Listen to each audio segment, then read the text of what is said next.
Pete was making $14 million in revenue, but he had no investments to show for it, no personal wealth creation strategy, and really nothing to show for all his hard work. What's the point of working hard if you don't set yourself up, financially? Business owners don't understand that the investing journey of a business owner is different from those with a job or on wages. This is lessons from the horse's mouth. It's not financial advice, all right? Having lots of money, it helps. It doesn't make your life perfect. Not having money does create a massive amount of stress. What are some ways that we can build that wealth? That is an incredible return on investment. If you told me, hey, give me $100,000, I'll give you $350 back, I'd do it in a heartbeat. That's right, you'd be wanting to print the money. As a business owner, you can get asymmetric returns on your investment because you can create leverage. Compounding interest, the eighth wonder of the world, right? It's nuts. And often a lot of the books about investing, they're not really for business owners, and this is different. Tune into this episode where we talk through how to approach investing as a business owner so you can take advantage of the unique opportunities that being a business owner affords. Welcome to the Profitable Tradie podcast. Tony Fraser-Jones here, tuning in with my co-host Phil Smith. Good to be here, mate. Always good. Yeah, I'm excited about today's episode. This is a topic I love talking about. What are we into today, man? Well, we're talking about how business owners are motivated to get ahead financially. So, we work hard on our business, trying to get ahead, and often try our hands at some property development, maybe real estate investing. We get frustrated with projects or investments that don't work out the way that we thought. Or we do property projects through our business because it feels like we can get things done on the cheap. Or we get excited about investing, but we don't know where to start. Or we get stuck between investing money into our business or other investments. Or we just get so busy that we just never really get around to investing at all. And investing is incredibly important because building wealth is what creates freedom. And obviously, your business is potentially a way to help you do that. And this podcast really is a discussion of a bunch of real-life lessons that I've learnt, lots of stub toes along the way, and that other savvy tradies and contractors who've done really well through property and investing and other wealth-building strategies, the lessons that they've learned and that I really want to share because I think this is powerful. We're in a unique position as a business owner to invest well, but I think it's a different process, a different journey than maybe people are on wages or on salary, and often a lot of the books about investing, for those people, they're not really for business owners, and this is different. Yeah. And right at the outset, I need to say that we're not financial advisors. Don't treat us like that. That's a cop-out. What's that, some sort of disclaimer thing? So that's what that is. But we still got to put it there, right? We still got to put it there. This is lessons from the horse's mouth. It's not right. Financial advice, right? right? That's exactly right. But it is important stuff, and I think you'll find this super, super helpful as well. Yeah, absolutely. I'm sure you got a story to kick us off. A real-life story of one of our members who joined our program, our $1 Million Tradie program recently. His name's Pete. He's a plumber. He's actually based in New South Wales in Australia. He's been running his own business for a few years now. And over the last 12 years, Pete's business its revenue has been over $14 million, which sounds impressive. It's not a huge business, but he's been making some good headway. But here's the kicker. He said at the end of his last financial year, he actually sat down with his accountant to go over the books. And that's when the reality really hit him. Like $14 million worth of revenue's gone through the business, but he actually realized he hadn't built any proper personal wealth. There was no investment properties, limited superannuation. He hadn't really got serious about that. There was no buffer in the bank. He's got a nice ute. He had a nice boat, but a bunch of long hours and not a lot else. He had a house for himself, which is largely paid off, but that was all. And all that hard work, pushed the money through the business, but I haven't really set myself up outside of the business, and that was a big wake-up call for him. And part of the reason we're running this pod today is because of that conversation. I think it's an important conversation that probably a lot of people listening have had, or maybe they should be having, because you do want to set yourself up. What's the point of working hard if you don't set yourself up, financially? And obviously investing is a big part of that. Yeah, no, 100%. And I think if we don't have an investing strategy, we can run into some pretty big downsides. Yeah, well, the thing is, if you're not savvy with investing, you're always going to have to work to make money. I mean, the purpose of investing is to set yourself up so that you've got assets and cash flow that can support you, and you're not having to work for the man all the time. And also, if you're not investing, you can basically just be at the mercy of the success of your business for the whole of your life, which can be really stressful. And you'll never really experience true financial freedom, which is important. You can make good profit right now, but you do want to do something with that to turn it into investing wealth, future cash flow that takes the pressure off you as well. And honestly, a lot of people will work for decades, a lot of hard work, and they just won't have anything to show for it, and that's pretty demoralizing, particularly as you get closer to the end of things than the start of things. and you'll just be constantly stressed out about money, and you'll be forced to work past retirement age and really not have much to show for it. And that's very frustrating if you put a lot of effort into a business, which frankly does give you the opportunity to set yourself up pretty good if you do it properly. Yeah, so we got to seize that opportunity. And I suppose, with that, if we do have a good investing strategy outside of business and with our business, pretty big upsides. There is. Well, you can set yourself up. So you can have money that's not dependent on the business, or you can have a business that isn't dependent on you. So you've basically got assets and cash flow that don't require you to put in a lot of effort every week. That's the key thing. So you can get out of the time for money trap is really what we're saying. So you've got those assets that are working for you that aren't requiring you to put in the 40 hours a week. That's the key. And you're no longer at the mercy of your business. Like, you're set up outside your business, and that creates a tremendous sort of sense of freedom, and it's exciting. And you will experience financial freedom, and you'll have some rewards for the hard work you've put in. That feels really cool. And you actually capture the asset value that you should create in your business as well. It is an asset if you do it properly, and so that will happen. And that money stress is not there. You're actually able to live your life. Having lots of money, it helps. It doesn't make your life perfect. There's no doubt about that. But not having money does create a massive amount of stress, and it puts a lot of pressure on relationships, health, the whole thing. And so that's awesome if you don't have that, and you'll be able to retire. In fact, you'll probably be able to retire way sooner than you thought.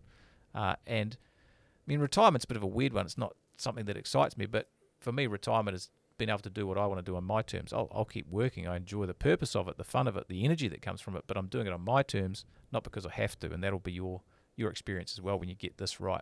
Yeah, absolutely. And I think probably the best way to go about this, in my mind, is why don't I just kind of interview you, man? Because I know you've got a lot of experience in this area, so thought if I just tee up with some questions and let's hear it from the champ. Mate, so I'll try my best. Yeah. So where do we start with this, man? Well, I think the first thing is that you want wealth, which is really assets and cash flow that you don't have to spend hours a week working to generate. That's really the goal, that allow you freedom and flexibility to do the things that you enjoy with the people you love. That's the kind of end goal. And so that's the big picture.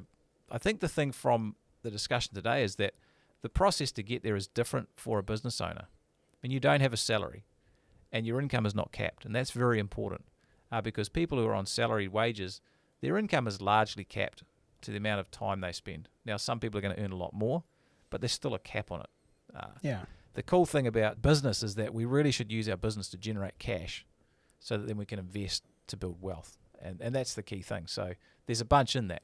Yeah, 100%. And I think, on that concept of building wealth, what are some ways that we can build that wealth? Yeah, so big picture, there are, I guess a few asset classes that you can use to build wealth. One is property, and I think we're all pretty familiar with that. You buy property, residential, commercial, maybe you do developments, you trade property, and you look for capital gain or you generate rent off it.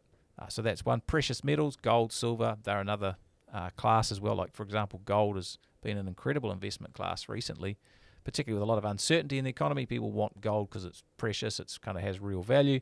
There's businesses, you invest in businesses to generate wealth, and we're business owners, so that's definitely an asset class that's important to us. And then there's shares and equities, which is buying companies on the stock exchange. There's funds, ETFs, a whole bunch of stuff that you can as well. So those are kind of the classes. But for me, the class that people don't talk about, or the most important asset really, is your income. It's your income that enables you to make money that then you can use for investing. So that's very important. So the bigger your income, the more money you're going to have to put into wealth creation assets, and therefore the more wealth that you're going to make. And here's the unfortunate thing for many business owners is that they are actually stuck in a break-even or worse position. Now, that's the sad reality. And maybe you're listening, you might be in that situation. You're just scraping by. And so wealth creation is not really a thing for you because you have no income. You have no disposable income, really. In fact, probably that's a better way to look at it, is disposable income is the key to wealth creation. Yeah. Because you have to take some of your income and put it into investing. And if you're using everything just to keep the business going and it's just breaking even, then that's a big problem. Yeah, well, if you're making nothing, you got nothing to invest. So where would you start, along this road if you're one of our listeners? Yeah. For me, the thing about being a business owner is a slightly different strategy. I call it a focus strategy.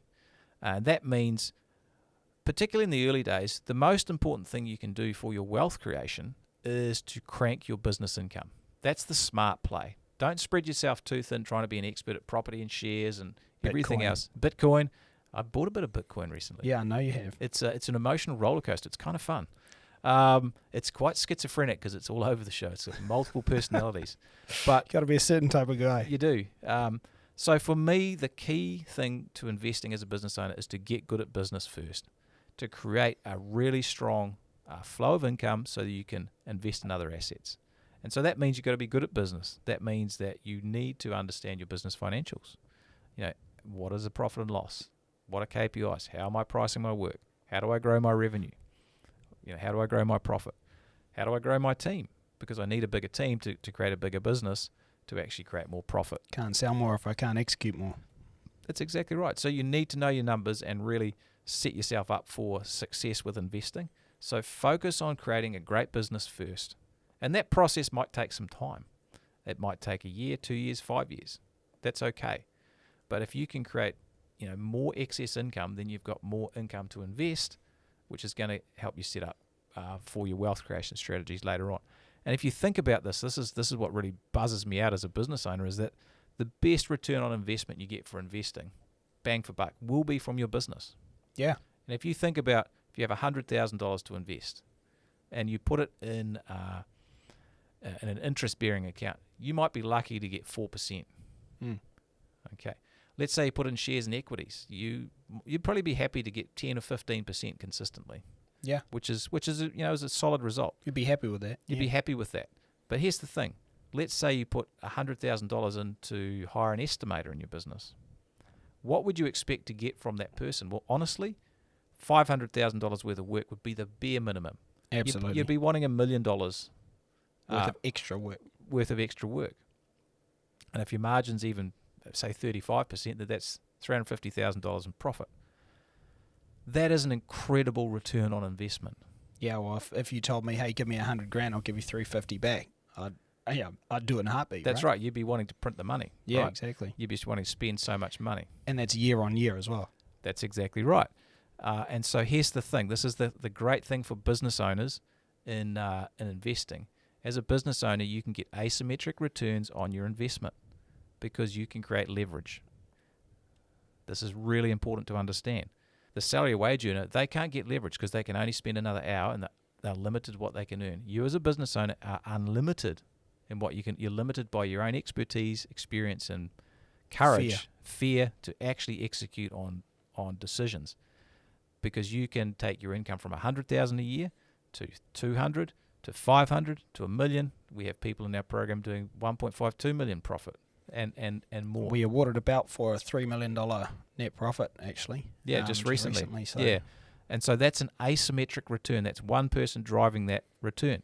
Now that person has so much more money to invest in other asset classes, shares, equities, precious metals, Bitcoin, whatever, that it's just not the same racetrack.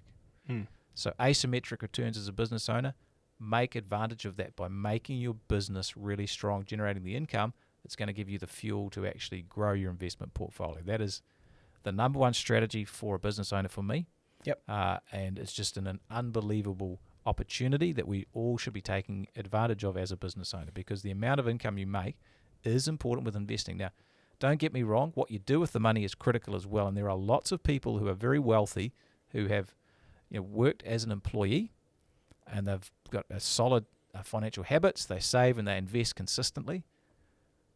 But there's no doubt if you can make $1 million a year and they're on $200,000 a year and you have the same habits, you will outperform them by a magnitude that's unbelievable. Yeah. So you take their habits and use your income and you're unstoppable. Yeah, totally. So obviously first things first is that focus strategy, is focus on really making your business rock solid and profitable, because then we have way more leverage. So what do we do once we get to that point? We've built that solid level of income. Now what?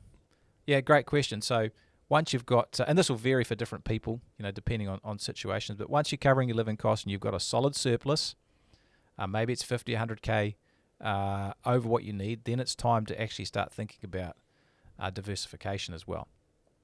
And so that's a risk management strategy, because The reason there are different asset classes is you want to spread your risk, because like you don't want all your eggs in one basket. You know, a business, for example, if that's the only investment you have because it's your business, something could go wrong with that and you could get in trouble. So you do want to take some money off the table once you've generated solid business income. And that is looking at other asset classes. So it might be time to invest in property or shares or precious metals, whatever it is. That's how you start to build up your enduring wealth. And so you think about it as different buckets. You'll start putting money in different buckets so that you've got more irons in the fire than just one. And hey, in an investing journey, and this has happened to me, you definitely will lose money. I've done it many times. Very slow learner. I should have listened to Brahman a lot more and I would have been way more wealthy. But, I haven't. But I'm fine because we've had different buckets, and sometimes a bucket just won't perform very well, but it's okay because you've got another bucket. Not to mention the business sitting behind it, as That's we right. mentioned. So you may lose some money, but there's more coming. It wasn't everything you had in the world. So Yeah, so that's you take money off the table from your business once that's set up well, put it in other areas, and that's like, well, okay, if the business doesn't work, I've got other stuff to look after me, and that's very important. Yeah, and we've talked a bit about different asset classes. Obviously, your business is one of them. Could you talk more to that? Yeah, well, one of the asset classes is your business, and as a business owner, funnily enough, you have a business, so what happens is often we don't realize the value of our business. So you want to set your business up as an asset and look to realize the full value of it. Perhaps it's a sale down the track.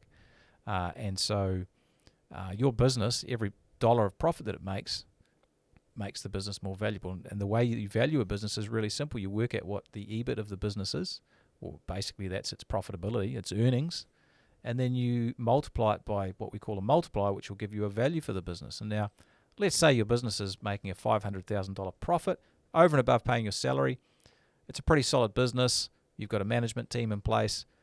Then you might get a multiplier on that business of, say, 3, which means the business is worth $1.5 million. If you could get the profit to $1 million, the multiplier might be a little bit more. It might be 3.5 or 4. Now your business is worth $4 million, and you've got real value there, which you could harvest at some stage. And if you've got it set up really well, maybe it's got a management team, you can just keep taking the cash out of it. But it is an asset that you could realize, and most people don't actually plan for that. So think about your business as an investment, not just your job or a way that you make money. And so it's a mindset you bring to the business, and when you bring that mindset, you're going to operate differently with your business. So you'll look to hire the right people. You'll figure that actually it's not very valuable for me to be important in all aspects of my business. Well, actually can detract from the value. It does. And so what are the key people who I can put in my business who do all the work so that I'm not the key person? The business can operate, make sales, make profit, grow without me having to be there. Maybe take a 6-week holiday and make sure the business can run without you. That's a pretty good test. Yeah. But that's a mindset you bring to your business as an investor. How can I harvest the value from it? So that's another.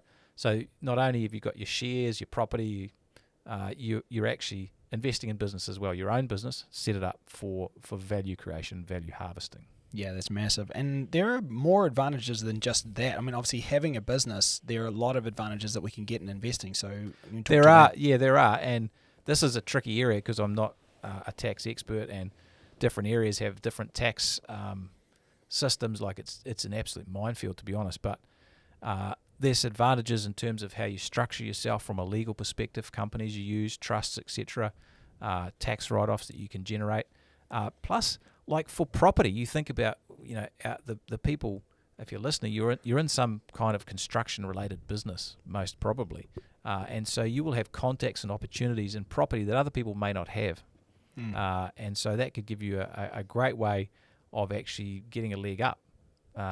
So that's something. Just be careful, though. Don't think investing is using your business to build property cheaply. No. Because that's going to stuff your business cash flow. So we've done podcasts on that as well. So you got to be That's really actually careful with that. undoing the step one of this podcast. Yeah. So be careful with that if you think you're going to do it all on the cheap, because you'll find your business runs out of cash when you're doing that. So you kind of rob Peter to pay Paul with that strategy. There's super funds, self-managed super funds in some parts of the world that you can use through your business, which are really effective, tax efficient. So those are situations where you definitely want to discuss it with your accountant, but there are a bunch of advantages of actually being a business owner. that you need to be aware of and can make a huge difference to the amount of tax you pay, the opportunities you have, particularly in property, to build assets. Yeah, it's massive. And I suppose a question on everyone's lips is how do we decide what to actually invest in? Well, it's tricky, and there's no perfect answer. And I've struggled with this, and I still do. But you create a plan. And you create a plan, and you're like, well, my surplus income is X. And let's say your surplus income is, I don't know, you're doing well, and it's $50,000 a month. And so you might decide, well, every month our plan is we're going to put $10,000 into shares, and you choose a share fund, and you just put it in there religiously every month. And your plan is we're going to buy one commercial building every 3 years. That's our plan. And that's what we do, and we just keep doing that. And if you get more income, you can upsize the plan. So you want to plan and make some calls or what you're going to invest in every month, and you just do it. You do it on clockwork. That's super important. And you kind of set and forget rather than having to make decisions all the time. So you set a plan and you stick to it. And I think the thing about this is that having that investment strategy really helps with the business because it gives you a reason to really push hard and work hard with the business. It gives your business a context. It's like, well, I'm doing this work in my business for a reason. And the reason is I'm growing these assets outside the business. And it kind of makes business a bit more fun as well. Yeah. So what I've found is when you really focus on this stuff, your investing helps the business thrive as well. Because there's a bigger picture or a higher level thing that you're focusing on.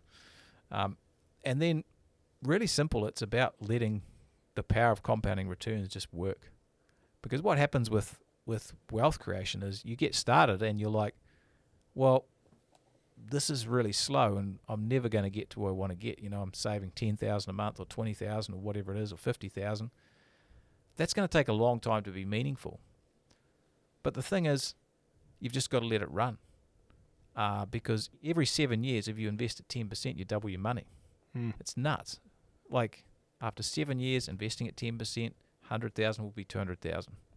And then another 7 years, it'll be 400,000. Another 7 years, it'll be 800,000.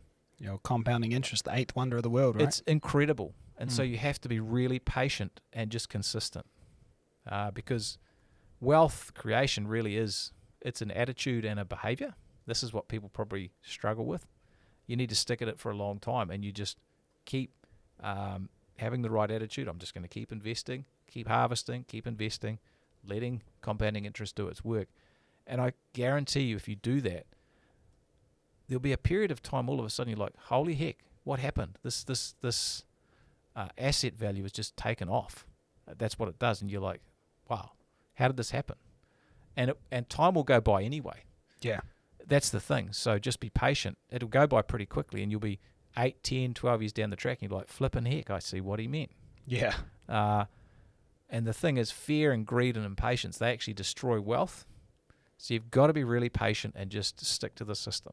I think that's the key thing. Yeah.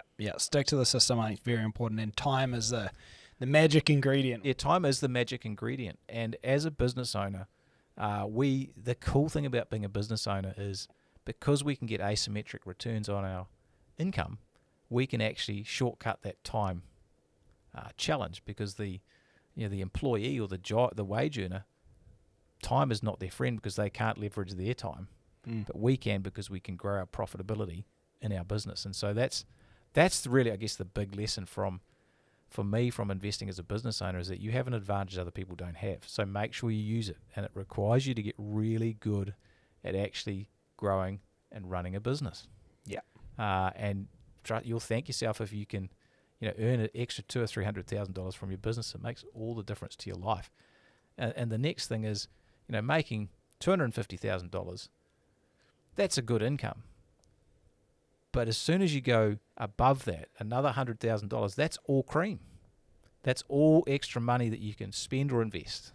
Yeah, it's all discretionary income, and so every bit above that makes an enormous difference because it's all going into the investing pot, and you can really fly when you make that happen. Yeah, absolutely. Well, I think we've got some great points here, man. So should we land this plane? Let's do it.